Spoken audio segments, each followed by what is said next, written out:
আমার সাথে যদি আপনার বেজে যায় তাহলে বাংলাদেশে দুইটা স্টেট গঠন হবে। একটা আমার পক্ষে কথা বলবে, একটা আপনার পক্ষে কথা বলবে।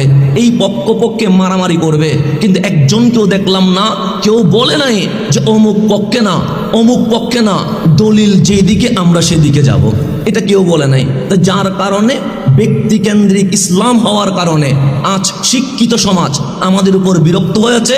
এবং আমরা যদি আবার ফিরে এসে আল ওয়াসাতিয়া ওয়াল ইতিদাল মূল স্ট্রিমে চলে আসি, ইনশাআল্লাহ আমাদের এই পবিত্র ধর্ম ইসলাম নিয়ে ষড়যন্ত্র করার কোনো সুযোগ তাদের হবে না।